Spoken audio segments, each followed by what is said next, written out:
Olá, amigos! Estamos aqui mais uma vez esperando vocês, aguardando nosso horário para iniciar nossa aulinha de hoje, nosso encontro, nosso compromisso, nosso aprendizado.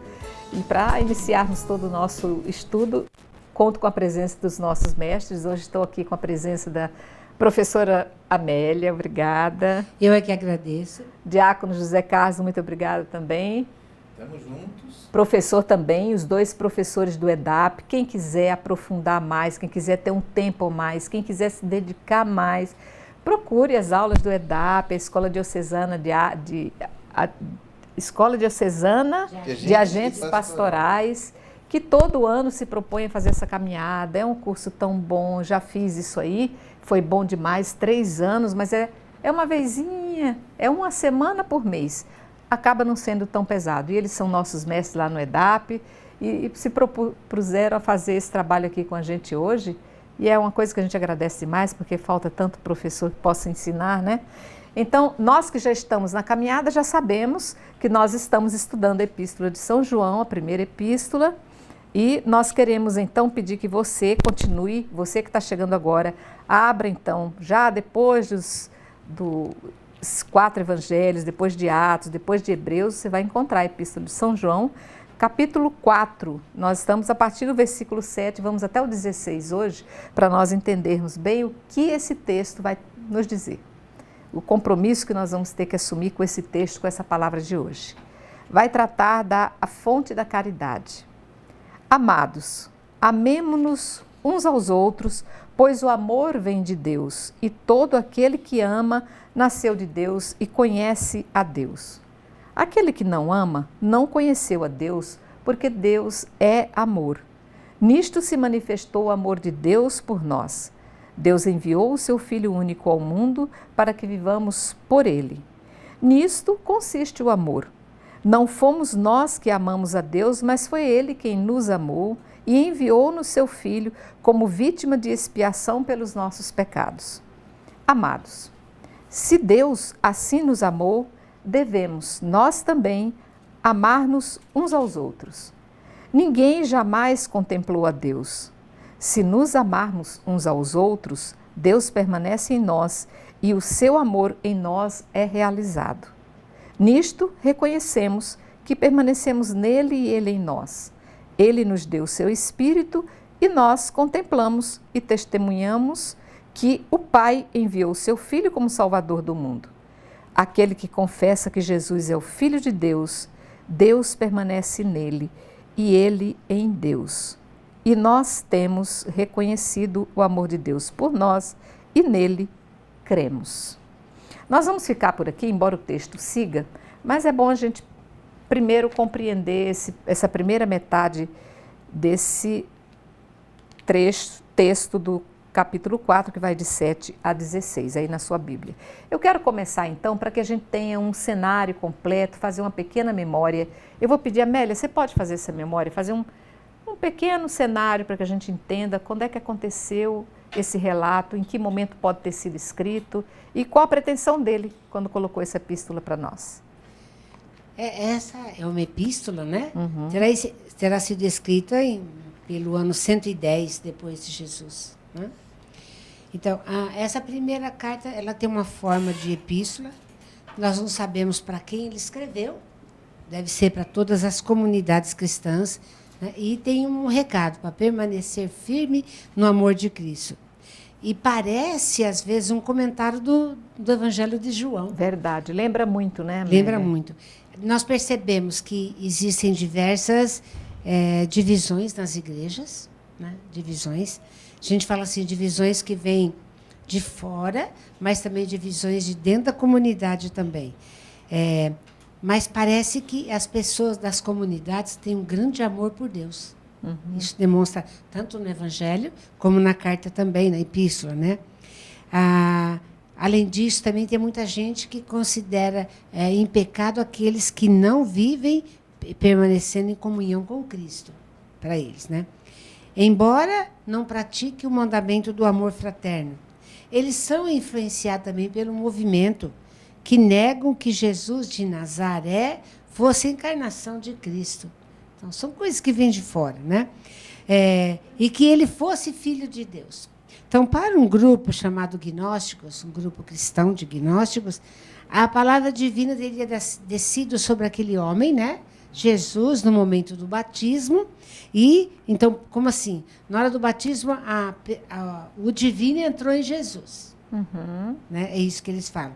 Mas antes da paixão, esse espírito, dizemos assim, teria abandonado... Esse divino. Divino teria abandonado o corpo... Isso no pensamento gnóstico. Então, o divino entra e sai desse humano a hora que ele quer. A hora que vai começar a paixão, o divino sai para quê, né? Porque o divino não passaria pelo sofrimento humano. Certo. Só humano. Então, isso na comunidade está dando o que falar. São conflitos também, né? Aí, então, os autores querem falar que você não pode separar o Jesus divino do Jesus homem.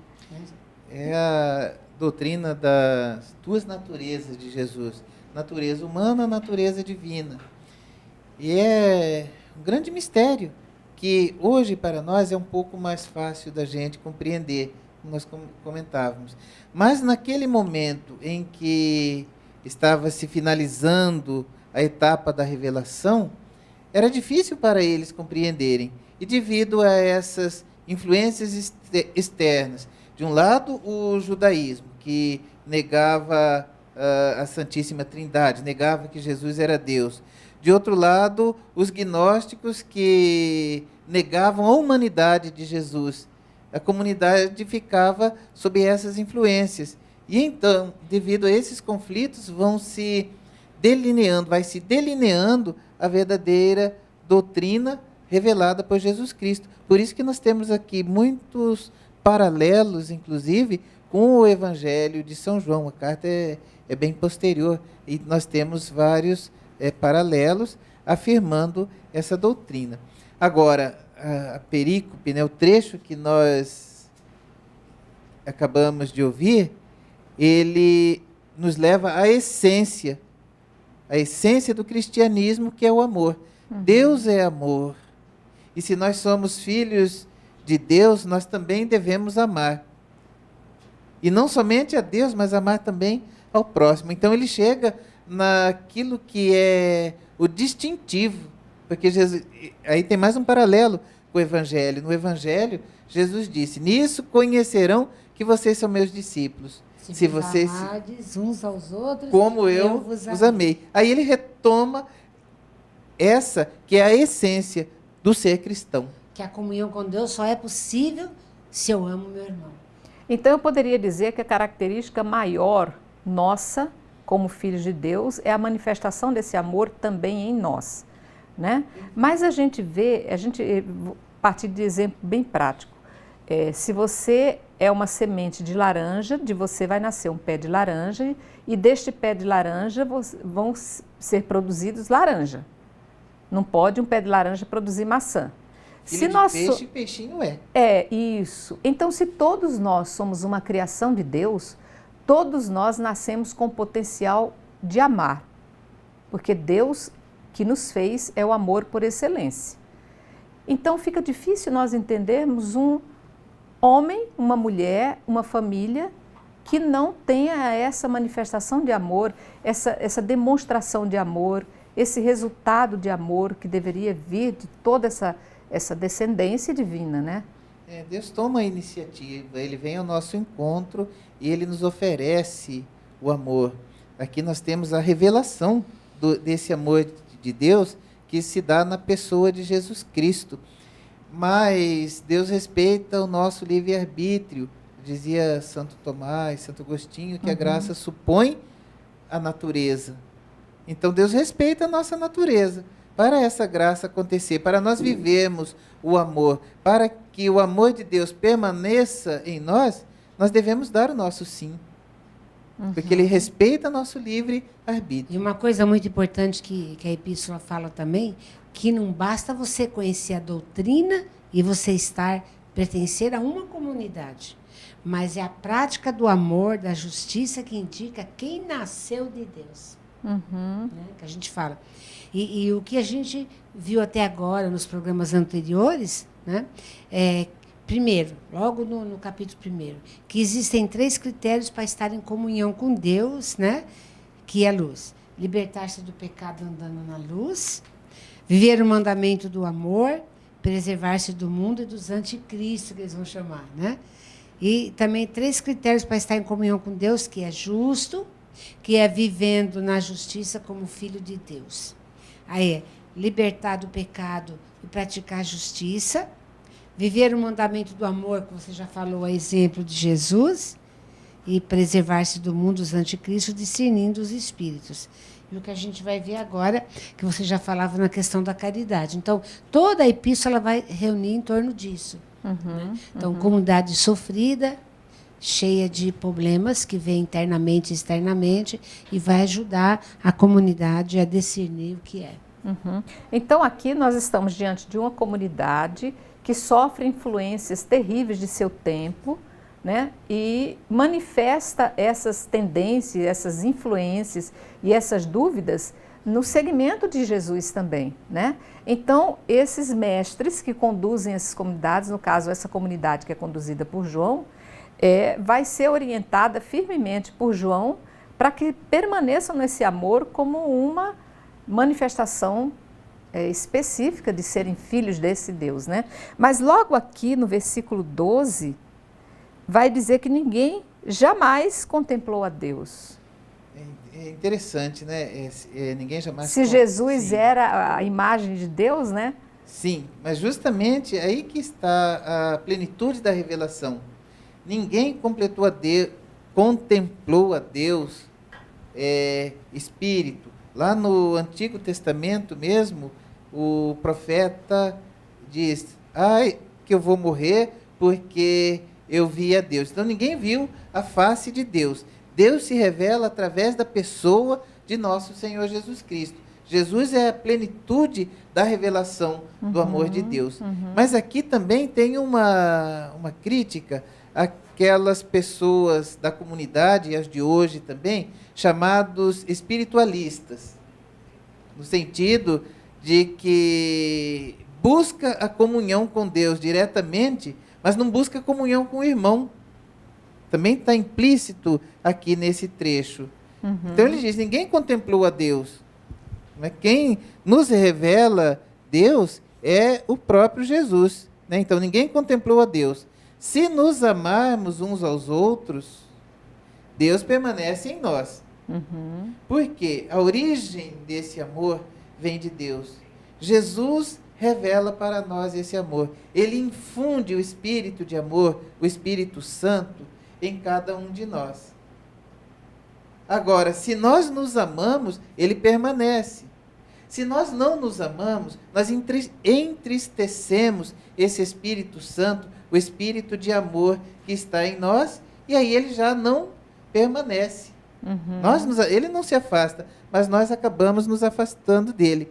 Então, é esse contra-testemunho de muita gente que diz que ama a Deus e tem práticas devocionais, práticas ritualistas, prática até de estudo doutrinal, de defesa doutrinal, apologética e tudo mais, mas não vive a prática do amor de Deus. Da caridade, né? Então essa crítica é essa fé, digamos, desencarnada, uma fé desencarnada, que a pessoa diz que ama a Deus e vai na igreja e vai no templo, mas não ama o próximo, despreza o pobre, né? Então parece que essa parte vai muito ao encontro também de São Tiago, que nós vamos ver, né? Que dizem, se entra um pobre na sua comunidade, como é que você o recebe? Primeiro ele fala do rico, né?